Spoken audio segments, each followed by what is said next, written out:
বন্ধুরা, তো দেখো আজকে করছিলাম বোতল একটু পরিষ্কার। সকালবেলা ওই জামা কাপড় কাচাকুচি করার পরে এই যে বোতলগুলো নিয়ে বসেছিলাম বোতলগুলো পরিষ্কার করবো বলে।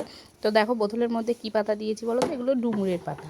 তো যে ডুমুরের পাতা হয় না, একটু মানে যেগুলো কী বলবো, একটু কাটা কাটা টাইপের, সেই ডুমুরের পাতা দিয়েই মানে ওর মধ্যে বোতলের মধ্যে মানে কুচিয়ে কুচিয়ে দিয়ে দিয়েছিলাম। দিয়ে ভালো করে ছিপিয়ে আটকে ভালো করে নাড়া দিয়ে দিয়ে এবার গাগুলো এই স্কচব্রাইটের সাবান দিয়ে গাগুলো ভালো করে ডলে নিচ্ছি। আর একটা ব্রাশ দিয়ে এই যে বোতলের মুখগুলো ভালো করে পরিষ্কার করে নেবো এবং ভাজে ভাজে যে নোংরাগুলো থাকে সেগুলো পরিষ্কার করে নেবো। তো আমি এইভাবেই বোতলগুলো পরিষ্কার করি। আগে করতাম বালি দিয়ে, তারপরে খবরের কাগজ দিয়ে, তারপর সাবান দিয়ে বোতল পরিষ্কার করলে না, সার্ফ বা সাবান দিয়ে পরিষ্কার করলে বোতলগুলো খুব গন্ধ লাগে, মানে জল খাওয়ার সময় গন্ধটা লাগে, তার জন্য সাবান সার্ফ দিয়ে পরিষ্কার করা হয় না।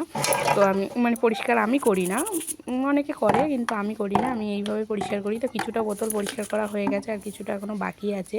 তো দেখো বোতলগুলো অবশেষে কমপ্লিট হলো আমার পরিষ্কার করাটা। তো দেখো কেমন পরিষ্কার হয়েছে, তোমরা দেখলেই বুঝতে পারবে। কিন্তু বোতলগুলো সাদা বোতলগুলো দেখলে বেশি করে বুঝতে পারবে। দাঁড়াও, সাদা বোতলগুলো দেখো।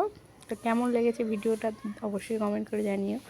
আর হচ্ছে তোমরাও এইভাবে বোতল পরিষ্কার করে দেখো, খুব সুন্দর পরিষ্কার হয়। টাটা।